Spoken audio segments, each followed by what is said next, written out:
Ça fait longtemps. Ça fait longtemps qu'on a mis une pause nos études d'Ésaïe. Pour ceux qui ne sont pas habitués, d'habitude, c'est ce qu'on fait presque tout le temps, des études qui se suivent dans la Bible. Au travers des années, on fait aussi des thèmes, comme qu'on a fait depuis quelques mois. Mais c'est rare que ça m'est arrivé de prendre une pause si longue. J'ai vérifié, c'est plus le mois de décembre. Ça fait quand même un bon bout de temps. Vous savez, l'année 2020-2021, à date, pas toujours comme d'habitude. Hein? Il y a bien des choses qui ont été différentes. Puis ça fait partie de ce qui a fait que la série dans Ésaïe soit sur pause. Mais en tout cas, on est dans Ésaïe chapitre 29, puis je ne vous demanderai pas si vous vous souvenez qu'est-ce qu'on a vu la dernière fois. Moi non plus, évidemment. Mais ça fait un bout de temps que, d'une semaine à l'autre, je vous en ai parlé quelques fois. Bon, on va-tu continuer dans Ésaïe et que Dieu me dirige dans un autre sujet? Et c'est comme ça que ça se passe. Ceux qui prêchent ont l'habitude de prier pour que Dieu les dirige donner une certaine direction dans qu'est-ce qu'on va faire, où est-ce qu'on va aller. Puis c'est ça, il faut être à l'écoute. Et des fois, ça prend une tournure tout à fait différente de qu'est-ce qu'on s'attendait. Parce que c'est comme ça que Dieu dirige. Et des fois, à la dernière minute, je pense que c'est Benoît, à un moment donné, vous parlez de ça, il y avait quand il est allé aux Philippines, je pense, prêcher, à la dernière minute, Dieu il avait mis quelque chose d'autre à cœur. Moi, ça m'est arrivé une fois dans ma vie, et je suis content que ça n'arrive pas plus souvent, que j'étais debout devant vous, puis que je n'ai pas prêché du tout qu'est-ce que j'avais préparé. Et je peux vous dire que j'étais pas trop à l'aise. Et Dieu m'a dirigé complètement dans d'autres choses, improvisé, sur place. Ça m'est arrivé une fois. Et je peux vous dire, puis là, juste en parler, mon cœur bat plus vite. C'était pas une expérience physiquement parlant ou humainement parlant très agréable, mais c'est comme ça. On essaie de suivre la direction du Seigneur. Fait qu'on est dans Ésaïe, chapitre 29, puis on va faire la même chose. Essayer de suivre la direction du Seigneur. Et en même temps aussi, on va faire un petit peu de révision pour se replacer dans le contexte. Il y a tellement de choses intéressantes dans la Bible et dans les prophètes de l'Ancien Testament. Il y a beaucoup de choses là, que des fois des gens passent par-dessus, puis ignorent ou ne prennent pas le temps de regarder, qui sont tellement appropriées pour nous, peu importe si c'était écrit des centaines d'années avant notre époque, et surtout en plus dans l'Ancien Testament. Il y a toujours des belles choses intéressantes, et ça va être sûrement le cas encore ce matin. On va prier. Seigneur, on est reconnaissant parce que tu nous aimes jour après jour. Tu nous dis que tu nous as aimés avant la fondation du monde. Tu nous as aimés le premier. Et combien on te dit merci. Merci parce que tu es là, tu marches à côté de nous, tu nous prends la main, tu nous relèves quand on est abaissé. Et comme Paul le prie, quand on est faible, c'est là qu'on est fort. Et Seigneur, ce matin, je te rends grâce pour ma faiblesse. Et je te remercie parce que je le sais que c'est dans ce moment-là qu'on peut avoir ta force. Et je te prie, Seigneur, que tu puisses utiliser les minutes qui suivent pour réconforter le cœur de chacun, exhorter et en même temps toucher ceux qui ne te connaissent pas encore. On te prie que tu accompagnes ceux qui sont en bas dans les classes, les professeurs comme les enfants, et aussi tous ceux qui n'ont pas pu être là avec nous ce matin. Et c'est dans le nom de Jésus qu'on te prie. Amen. Je vais juste prendre une petite gorgée d'eau. Je ne sais pas si c'est les médicaments, mais j'ai beaucoup la gorge sec depuis un certain temps. Ceux qui sont familiers avec la prophétie biblique savent que Jérusalem a une place importante dans le plan de Dieu, dans ce qui se passe. Et c'est pour ça que depuis toujours, les chrétiens ont les oreilles fines quand on entend parler de quelque chose à Jérusalem. Et si vous ne l'êtes pas déjà avec cette idée, vous n'avez pas déjà cet esprit-là, c'est important parce que Jérusalem, le peuple juif sont au centre d'intérêt pour tout ce qui concerne la prophétie biblique. Et ça, c'est vraiment intéressant parce que dans la Bible, ça en parle beaucoup. Ce qui s'est passé avec Jérusalem dans le passé, ce qui se passe aujourd'hui, puis ce qui s'en vient dans le futur. C'est toutes des choses intéressantes puis importantes. Jérusalem en tant que telle, c'est la ville de Dieu. Hein? Ça, c'est une des expressions qu'on retrouve dans la parole. C'est la ville que Dieu s'est choisie pour venir établir son règne sur la terre. Par exemple, il y a plusieurs passages dans le psaume 48. « L'Éternel est grand, il est l'objet de toutes les louanges. Dans la ville de notre Dieu, sur sa montagne sainte. » Ensuite, au verset 9, dans le psaume 48. « Ce que nous avions entendu dire, nous l'avons vu dans la ville de l'Éternel des armées, dans la ville de notre Dieu, Dieu la fera subsister à toujours. » Ensuite, on voit dans Daniel, et particulièrement dans le chapitre 9, Daniel, comme Ésaïe, comme David, comme plusieurs des prophètes, prie et a vraiment à cœur Jérusalem. Et dans Daniel chapitre 9, si vous êtes là, ou bien verset 19, il dit « Seigneur, écoute, Seigneur, pardonne, sois attentif, agis, ne tarde pas par amour pour toi, ô mon Dieu, car ton nom est invoqué sur ta ville, sur ton peuple. » Fait qu'évidemment, encore là, il parle de Jérusalem. Et dans Daniel 9, rendu au verset 20, il dit « Je parlais encore, je priais, je confessais mon péché, le péché de mon peuple d'Israël, je présentais mes explications, et l'Éternel, mon Dieu, en faveur de la sainte montagne de Dieu. » Ça parle encore de Jérusalem.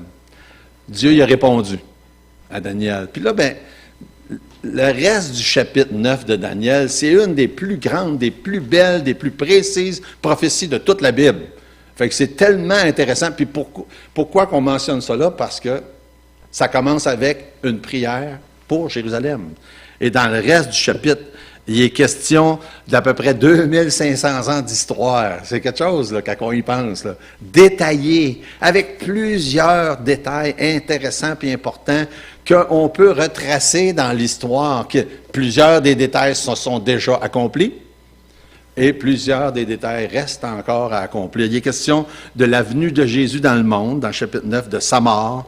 Il est question des 2000 ans d'histoire de l'Église. Il est question de l'enlèvement, les 7 années de tribulation, la prise de contrôle d'un dictateur, d'une entente qu'il va faire, puis ensuite qui va briser son entente, le retour du Seigneur, le royaume.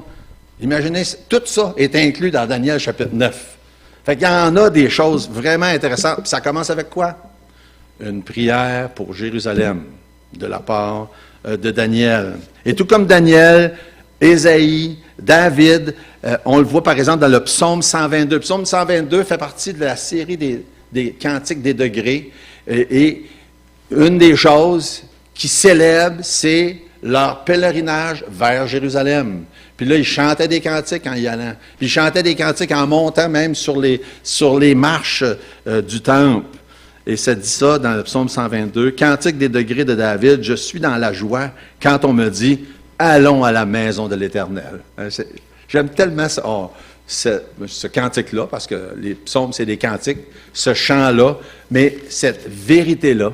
« Allons à la maison de l'Éternel ». Nos pieds s'arrêtent dans tes portes, Jérusalem.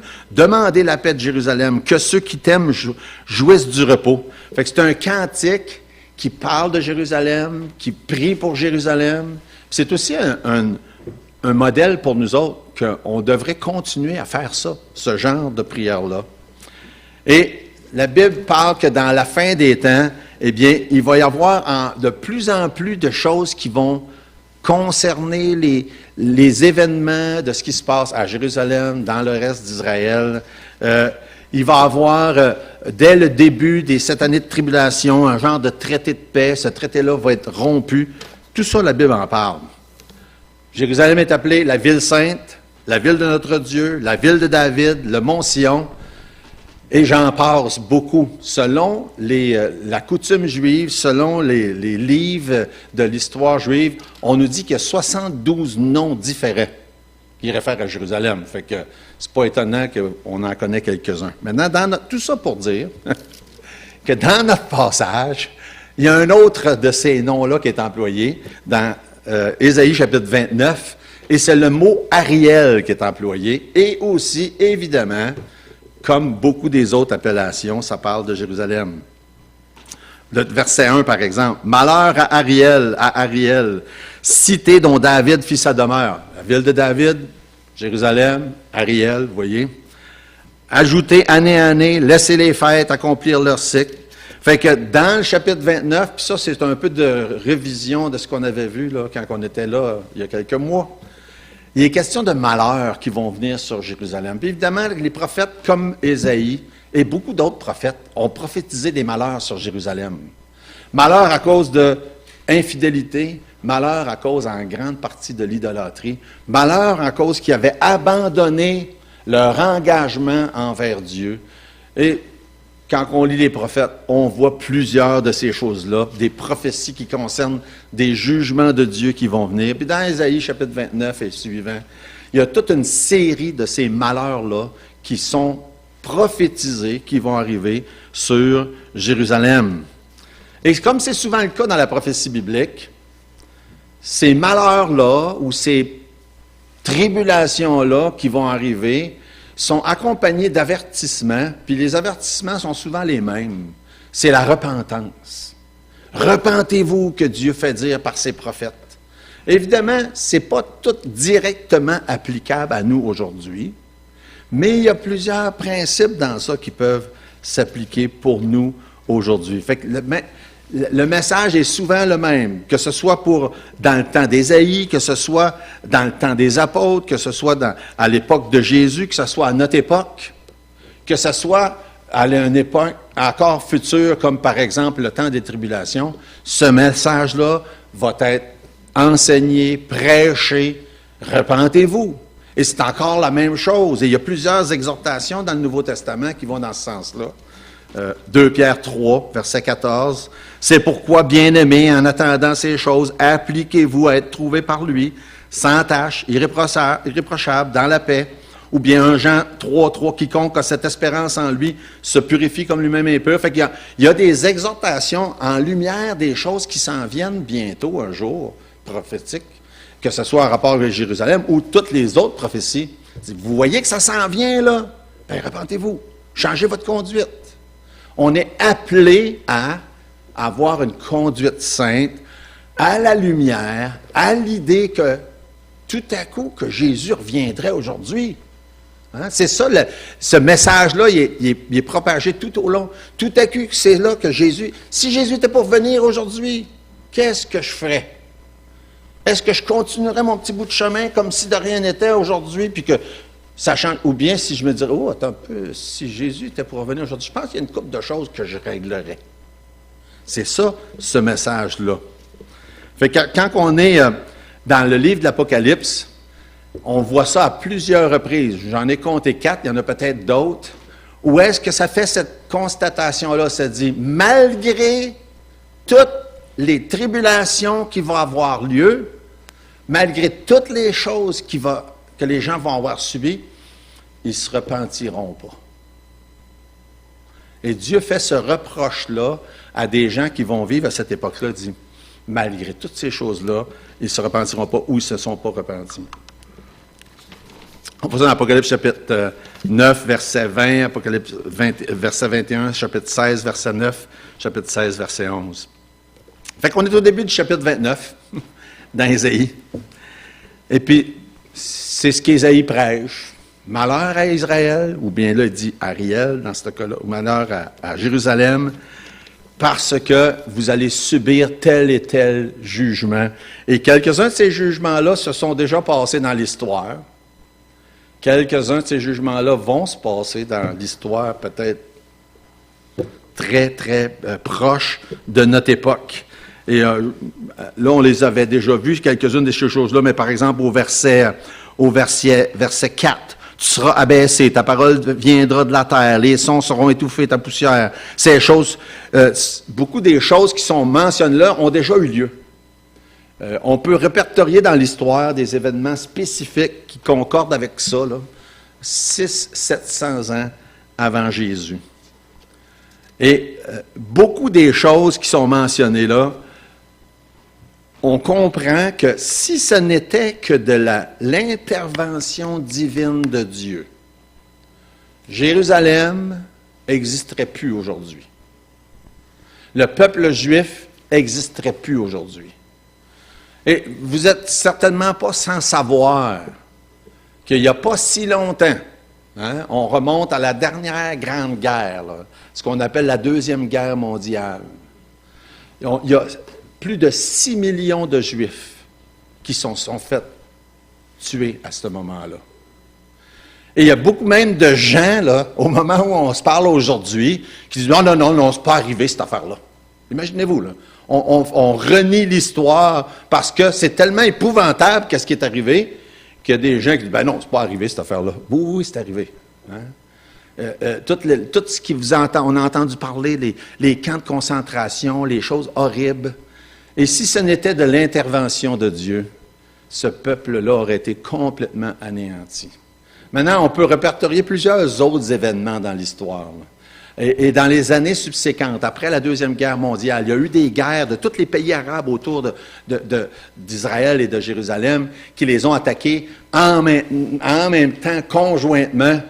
Et c'était miraculeux, littéralement miraculeux, l'intervention divine de Dieu pour protéger son peuple. En 1967, il y a eu une de ces guerres-là. En 1973, il y a eu une autre de ces guerres-là. Et c'est vraiment fascinant. Et dans Ésaïe chapitre 37, ça fait référence à ça, au fait que Dieu, dans certaines de ces occasions-là, est intervenu d'une manière divine. Ésaïe chapitre 37, verset 36, ça dit « L'ange de l'Éternel sortit. » Imaginez-vous, ils sont en guerre avec les Assyriens. L'ange de l'Éternel sortit et frappa dans le camp des Assyriens. Intervention divine de Dieu pour protéger son peuple. Et ça, on voit ça à plusieurs reprises dans l'histoire. Dans le chapitre 29 où on est, verset 5, ça dit « La multitude de tes ennemis sera comme une fine poussière, cette multitude de guerriers sera comme la balle qui vole, et cela, tout à coup, en un instant, c'est de l'Éternel des armées que viendra le châtiment. » Fait que là, on voit, comme on a lu tantôt dans le chapitre 37, puis qu'on voit au travers de l'histoire, l'intervention divine pour protéger Jérusalem puis Israël, mais là, on voit l'intervention divine pour châtier Jérusalem puis Israël. Et dans un cas comme dans l'autre, on voit ces deux choses-là au travers de l'histoire. À un moment, c'est l'intervention de Dieu pour les protéger. À un moment donné, c'est l'intervention de Dieu pour les châtier. Et ce que Ésaïe est en train de nous présenter, c'est des occasions où Dieu est intervenu pour châtier Israël à cause de ses infidélités au travers de l'histoire. Verset 7, dans le chapitre 29. « Et comme il en est d'un songe, d'une vision nocturne, ainsi en sera-t-il de la multitude des nations qui combattront Ariel, de tous ceux qui l'attaqueront, elle et sa forteresse, et qui se lamenteront de près. » Qui te serreront de près. La serreront de près. Lamenteront, parce qu'il y avait « là » au début. Un des effets secondaires des médicaments que je prends, c'est ma vision est affectée. Déjà que c'était pas très bon en partant, ça fait qu'imaginez-vous. Fait que ceux qui sont familiers avec la prophétie biblique, ce dont il est question là dans le chapitre 29, évidemment, il y a des événements qui se sont passés à cette époque-là, mais précisément, on parle d'un événement qui s'en vient vers la fin des tribulations que la Bible appelle la grande bataille d'Armageddon, où ce que toutes les nations d'autour vont venir puis attaquer Israël, comme c'est expliqué là, comme c'est expliqué en grande partie là, dans Zacharie chapitre 14, beaucoup de détails qui nous sont donnés. Et ça se passe vers la fin des 7 années de tribulation. Autant que la protection de Dieu est arrivée à plusieurs reprises d'une manière... il y a seulement Dieu qui pouvait faire, mais autant le châtiment au travers des années aussi est arrivé. C'était clair au travers des années que c'est Dieu qui est en train de faire ça. Dans Zacharie chapitre 14, verset 3, ça dit « L'Éternel paraîtra, il combattra ces nations, comme il combat au jour de la bataille. » C'est qui va paraître à la fin pour combattre? Ouais, mais c'est qui? C'est qui? C'est Jésus lui-même. C'est Jésus lui-même. Et c'est vraiment intéressant, ça. Parce qu'ici, ça dit c'est l'Éternel. Puis dans l'Apocalypse, ça nous dit que c'est Jésus. La semaine passée, j'étais en train de checker un de mes spots de pêche favoris. Hein? C'était l'ouverture de la pêche. Et puis j'ai croisé une madame qui prenait une marche. Puis elle là, à ma borne. Alors, moi, j'étais bien plus préoccupé par la pêche que par ce madame-là. Je suis désolé de le dire, mais c'était le cas. Et elle me pose une question. Elle dit, Dieu, as-tu un nom? Oh, il y en a qui savent où est-ce que ça va, juste par votre réaction. Moi aussi, je savais où est-ce qu'elle s'en allait. Dieu, as-tu un nom? Elle dit, je sais où que la madame s'en va. Fait que là, j'ai dit, Dieu a plusieurs noms. Puis là, j'ai commencé à citer Ésaïe chapitre 9. On l'appellera admirable, conseiller, Dieu très saint, Père éternel, prince de la paix. Elle n'a pas resté là longtemps. Elle n'était pas du tout intéressée d'entendre ça. Parce que oui, Dieu a plusieurs noms. Elle, vous savez, pour ceux qui savent, c'était Jéhovah qu'elle voulait me dire. Mais c'est triste, hein, parce qu'en réalité, on sait que c'est pour pouvoir faire partager toutes sortes d'idées fausses sur Dieu, sur Jésus. La Bible nous parle, et ça, c'en est un des beaux exemples. L'Éternel qui va combattre à la fin, puis ailleurs, ça dit que c'est Jésus qui va combattre à la fin, parce que Jésus est Dieu. Il est l'Éternel. On a de la difficulté à expliquer comment tout ça fit ensemble, mais c'est ce que la Bible nous présente, et c'est la vérité. Et ça, c'est une des choses qu'on découvre quand on étudie certains de ces passages-là, entre autres, là, ici, dans Ésaïe. Dans le verset 9, une autre belle phrase que j'aime beaucoup. D'ailleurs, c'est ce que j'avais mis comme titre. « Soyez stupéfaits et étonnés. » Soyez stupéfaits, soyez impressionnés de ce que Dieu fait, puis de ce que Dieu fait, ce qu'il dit. C'est impressionnant. Beaucoup des choses, là, sont impressionnantes. Juste le simple fait qu'Ésaïe prédise d'avance qu'il va y avoir des jugements puis qu'ils viennent, c'est impressionnant. Mais le fait que ça soit écrit avec tant de détails, des centaines d'années d'avance, même plus que 2000 ans d'avance concernant les événements de la fin des temps, c'est impressionnant. C'est vraiment impressionnant. Et dans certains cas, on est, comme ça dit, soyez stupéfaits, étonnés, fermez les yeux, devenez aveugles, ils sont ivres, mais ce n'est pas de vin, ils chancellent, mais ce n'est pas de l'effet des liqueurs fortes. Pourquoi? Parce qu'ils ne comprenaient pas qu'est-ce que Dieu est en train de faire. Puis ils ne comprenaient pas, dans certains cas dans l'histoire, parce que Dieu a décidé qu'ils ne comprendraient pas. C'est un jugement de Dieu qu'ils ne comprennent pas. Puis ça va être un jugement de Dieu vers la fin des temps que des gens ne comprendront pas. Puis c'est un jugement de Dieu que les dirigeants, quand Jésus est venu sur la terre, n'ont pas compris non plus.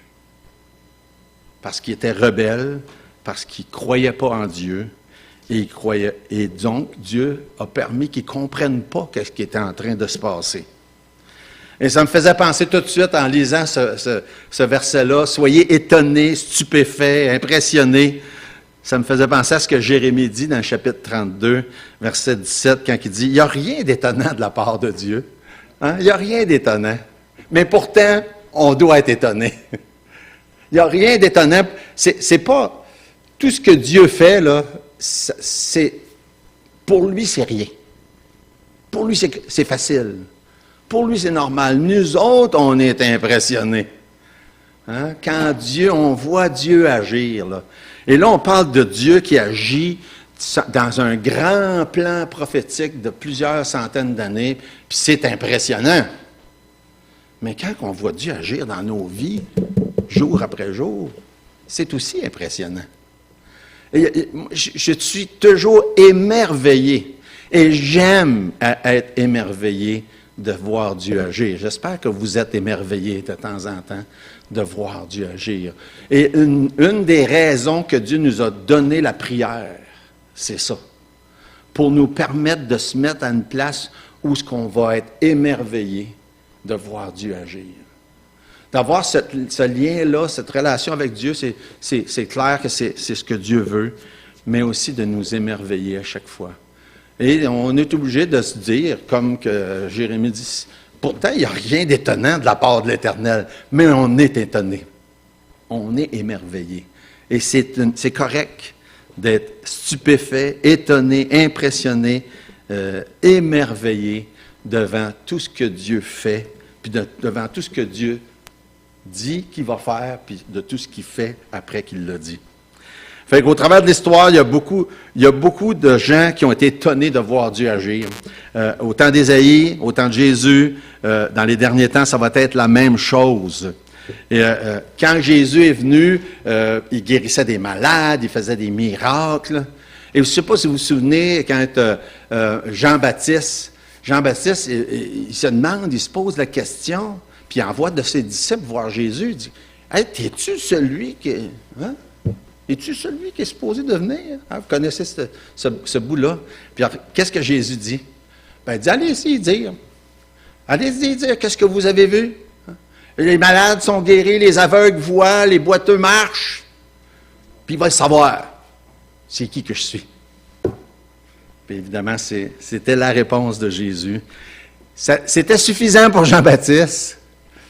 Évidemment, ça n'a pas été suffisant pour les dirigeants religieux de leur époque. Hein? Ils en voulaient toujours plus, puis tout ce qu'ils voyaient, ce n'était pas suffisant. On veut en faire d'autres, des miracles, on veut en faire d'autres. Peu importe le nombre de miracles que Jésus aurait fait et a fait, ça ne les a pas convaincus. Et ça, c'est intéressant de constater ça aussi, parce que ça nous dit les pharisiens, les chefs des Juifs, dans Matthieu chapitre 12, quand ils ont vu Jésus faire un autre miracle, qu'est-ce qu'ils ont dit? On sait bien, c'est par la puissance du diable qui fait ça. C'était pas les miracles qui auraient changé leur idée, hein? Ils le voient faire un miracle, puis ils disent c'est par la puissance du diable.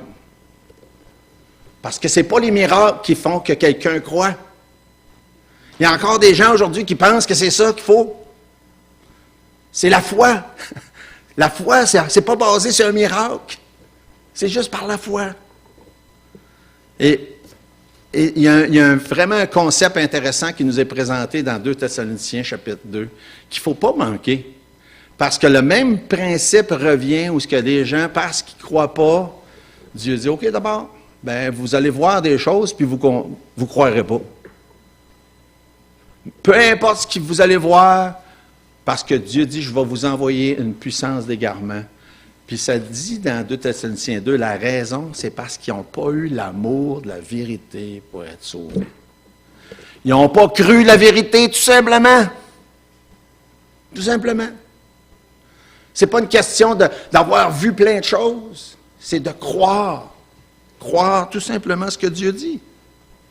C'était comme ça dans l'Ancien Testament, c'était comme ça au temps de Jésus, puis c'est encore comme ça aujourd'hui. Puis Dieu dit qu'il y a des jugements que des gens vont subir tout simplement parce qu'ils n'ont pas cru à la vérité et rien d'autre. Ésaïe chapitre 29, encore verset 11, ça dit « Toute la révélation est pour vous comme des mots d'un livre cacheté que l'on donne à un homme qui sait lire en disant « Lis donc » et qui répond « Je ne le puis car il est cacheté ». Le jugement de Dieu, à certains moments donnés, ça a été ça. Vous dites, vous ne voulez pas croire, vous ne comprendrez pas, mais que vous lisiez. Je ne suis pas capable, je le lis et je ne comprends pas.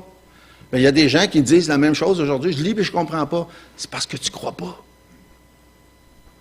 C'est pas qu'il faut comprendre pour croire. Il faut croire pour comprendre. C'est pas compliqué. Hein? Je vais leur dire encore. C'est pas qu'il faut comprendre pour croire, il faut croire pour comprendre. C'est par la foi. Ça a toujours été, puis c'est encore par la foi. Toujours dans le chapitre 29, verset 12, ça dit « Comme un livre que l'on donne à un homme qui ne sait pas lire en disant « Lis donc cela » et qui répond « Je ne sais pas lire ». Verset 13, le Seigneur dit « Quand ce peuple s'approche de moi, il m'honore de la bouche et des lèvres, mais son cœur est éloigné de moi et la crainte qu'il a de moi n'est qu'un précepte de tradition humaine. Ça s'est passé au temps d'Ésaïe, ça s'est passé au temps de Jésus, puis ça se passe encore aujourd'hui. Des dirigeants religieux, des gens religieux aujourd'hui, là, encore, là, très religieux, font des rituels, mais ne croient pas.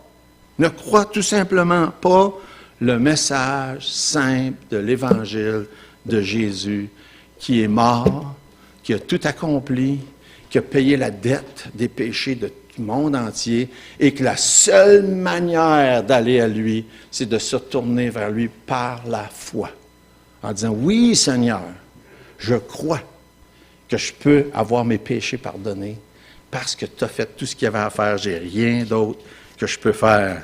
Et Dieu a parfois rendu des gens aveugles spirituellement parce qu'ils ne croyaient pas. Il a fait ça avec son peuple, Israël, pendant un certain temps. La période de l'Église, elle n'est plus ni moins ça. Pendant longtemps, dans Romains chapitre 11, c'est ce que ça nous explique. C'est un jugement de Dieu. Vous n'avez pas voulu croire, bien, vous ne comprendrez pas. Parce qu'il faut croire pour comprendre. Romains chapitre 11, ça explique ça. Selon qu'il est écrit, verset 8, Dieu leur a donné un esprit d'assoupissement, des yeux pour ne point voir, des oreilles pour ne point entendre, jusqu'à ce jour, David dit, que leur table soit pour eux un piège, un filet, une occasion de chute, une rétribution, que leurs yeux soient obscurcis pour ne point voir. Pourquoi? Parce qu'ils ne croyaient pas. Dans 2 Corinthiens chapitre 3, ça dit, « Et nous ne faisons pas comme Moïse qui mettait un voile, justement, on n'a pas entendu ça tantôt, sur son visage pour que les fils d'Israël ne fixent pas les regards sur la fin de ce qui était passager, mais ils sont devenus durs d'entendement, car jusqu'à ce jour, le même voile demeure dur d'entendement, parce qu'ils ne croyaient pas. » Puis verset 16, ça dit, « Mais lorsque les cœurs se convertissent au Seigneur, le voile est ôté. » Et que c'est merveilleux. C'est simplement la foi. Lorsque les cœurs se convertissent au Seigneur, par la foi, le voile est ôté. Et c'est extraordinaire. Tout ce qu'on voit dans Ésaïe, qu'on voit ça au temps de Jésus, qu'on voit ça aujourd'hui, qu'on voit ça dans toutes les époques, des gens qui lisent, puis ils disent, je comprends rien. Puis qui se tournent vers Dieu par la foi, puis disent, je comprends. Le voile est ôté. C'est vraiment extraordinaire de le constater, ça, de voir Dieu faire ça. Et c'est comme ça que ça se passe. Pendant le temps de l'Église, on voit ça de manière générale avec Israël, mais ça se passe avec des individus aussi, le même principe. Le voile qui est là, qui empêche quelqu'un de comprendre, puis que là, tout à coup, quelqu'un place sa foi en Jésus, puis le voile est ôté. Et on comprend ce qu'on ne comprenait pas avant, parce qu'il faut croire pour pouvoir comprendre et non pas l'inverse. Il ne faut pas attendre de comprendre. Oui, c'est beau de comprendre certaines choses, mais de toute façon, même après qu'on croit, on ne comprend pas tout non plus. Mais une chose qui est évidente, autant dans la période de temps d'Ésaïe, on voit ça au temps de Jésus, avec les dirigeants religieux, on va le voir à la fin des temps, c'est beaucoup plus facile de croire du mensonge que la vérité. Hein? C'est fascinant. Et regardez tout autour de vous autres. Quelle sorte de mensonge que les gens croient. C'est fou. Quelqu'un dit une chose très abracadabrante. Ah, ça doit être vrai. On prend la vérité de la parole de Dieu éprouvée depuis des milliers d'années, puis on l'ouvre, puis on... Ah non, ça ne peut pas être vrai. Il y a tellement d'exemples qu'on pourrait te donner de ça, de ce principe-là. Probablement qu'un des meilleurs exemples, c'est la notion de la création. L'idée, Jonathan en a parlé la semaine passée, c'est dans ces petites capsules qui sont tellement intéressantes, que le fait qu'on puisse croire que la vie, si complexe qu'elle est, puisse avoir évolué de rien par la chance, c'est tellement aberrant. Intellectuellement parlant, là, ça prend beaucoup d'efforts pour croire quelque chose comme ça. Mais pourtant, poser la question à peu près la grande majorité des gens, puis ils vont dire, c'est vrai ça, là. On dit, c'est vrai. C'est ça que ça s'est passé. Non seulement la vie a commencé toute seule, mais la biodiversité a commencé toute seule. Ça, c'est un immense pas de plus, là. Parce que là, des gens, on dirait, ne s'arrêtent pas là-dessus, là. De dire, la vie a commencé toute seule, c'est déjà, ça prend beaucoup, beaucoup, beaucoup de foi pour croire ça. Mais toutes les différents millions de formes de vie ont toutes commencé toutes seules. Chacun sur le bord. C'est sûr qu'on parle de ça à la majorité des gens, puis on dit, ben oui, c'est sûr, c'est vrai. Mais c'est pas vrai. C'est pas vrai, puis ça n'a pas de sens. Ça n'a aucune logique, aucun bon sens. Mais c'est pourtant ce qui est. C'est plus facile de croire ça que de croire qu'un être suprême, tout-puissant, qui connaît tout, qui est capable de tout faire, a créé la vie. Si on parle juste de logique, là, c'est bien plus facile de croire ça. Hein? Si on parle de logique. Mais on voit très bien que ce n'est pas la logique. C'est pas du tout logique. Et il y a tellement d'autres exemples qu'on pourrait donner de ça. C'est tellement plus facile de croire le mensonge que la vérité. Et Dieu dit que dans certains cas, dans certaines époques, c'est tout simplement une puissance d'égarement de la part de Dieu. Pourquoi? Parce que les gens ne veulent pas croire. Tout simplement pour ça. Maintenant, la Bible est claire. Plus qu'on approche de la fin des temps, il va y avoir toutes sortes de choses qui vont se passer. Et ça va atteindre un paroxysme pendant les 7 années de tribulation. Et on parle, une des choses que la Bible parle qui va arriver vers la fin des temps, c'est des épidémies. Imaginez-vous. Des épidémies. La Bible parle de ça. Il va y avoir des épidémies. Puis là, plus que le temps passe, depuis 1 an et demi à peu près, non seulement on entend parler d'une épidémie, mais on nous dit, on va avoir d'autres épidémies. C'est ça qu'ils nous disent. Ben, la Bible le dit. Ça fait 2000 ans. Pourtant, on sait. Hein, c'est ça que la Bible dit qui va arriver. Et ça va arriver. Et avec ça, qu'est-ce qui va arriver, que la Bible prédit pour la période de temps de tribulation? Une économie complètement à terre. On commence à voir le lien entre les deux, là. Hein? Une économie complètement à terre. Pourtant, si c'était des preuves, des évidences que les gens ont besoin, bien, ils regarderaient ça et diraient, ah ben là, c'est simple, on va se convertir, regardez, les évidences sont là. Mais ce n'est pas les évidences, ce n'est pas les preuves, ce n'est pas les miracles, ce n'est pas les guérisons. Regardez au temps de Jésus, ça ne l'a pas convaincu les dirigeants. C'est la foi. C'est une question de foi. C'est par la foi. C'est comme ça que ça se passe encore aujourd'hui. C'est la foi. Et le reproche de Dieu a souvent été ça. Ils n'ont pas eu la foi pour obéir, pour croire, pour faire ce que Dieu disait. Et j'aimerais ça vous lire quelques versets d'Hébreux chapitre 11. Avec ça en tête, ça dit « Or, la foi est une ferme assurance des choses qu'on espère, puis une démonstration de celles qu'on ne voit pas. Pour l'avoir possédé, les anciens ont obtenu un témoignage favorable. C'est par la foi que nous reconnaissons que l'univers... » Regardez ça, là, c'est important, là. C'est par la foi que nous reconnaissons que l'univers a été formé par la parole de Dieu. C'est pas les évidences. Les évidences, ils sont là pour tout le monde. Mais c'est pas ça qui convainc. C'est la foi. C'est quelque chose, par exemple. Hein? Les évidences, là, si on prenait juste les évidences, y a-t-il plus d'évidences d'une création d'un être suprême ou y a plus d'évidences que ça s'est fait tout seul? Bien, c'est sûr qu'il y a plus d'évidences que c'est un être suprême qui a tout créé. Mais comme ça dit dans Hébreux 11, c'est par la foi qu'on reconnaît ça. C'est pas à cause des évidences. C'est par la foi que nous reconnaissons que l'univers a été formé par la parole de Dieu, en sorte que ce qu'on voit n'a pas été fait de choses visibles. C'est par la foi qu'Abel offrit à Dieu un sacrifice plus excellent que celui de Caïn. C'est par elle qu'il fut déclaré juste, Dieu approuvant ses offrandes, et c'est par elle qu'il parle encore, quoique mort.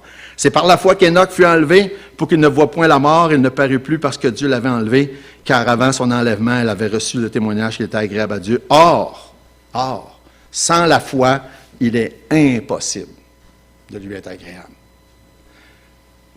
car il faut que celui qui s'approche de Dieu croit que Dieu existe et qu'il est le rémunérateur de ceux, croit que Dieu est le rémunérateur de ceux qui le cherchent. Ces 6 versets-là là, contiennent tout ce que vous avez besoin de savoir.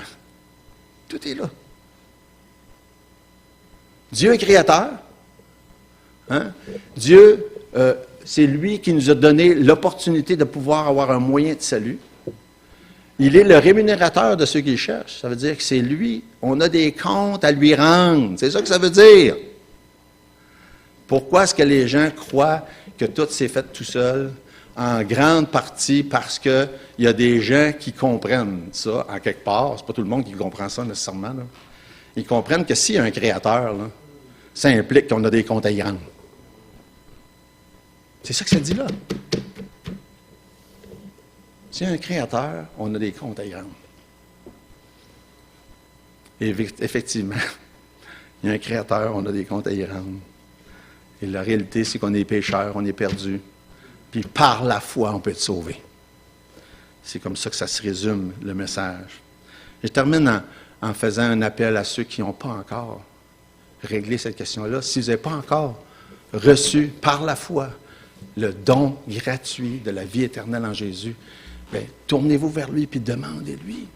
Dites, oui, je crois que Jésus, je crois que Dieu est créateur, parce que c'est ça que ça parle dans ce passage-là. C'est pas essentiel de comprendre tout ça, en passant, comme on vient de le dire.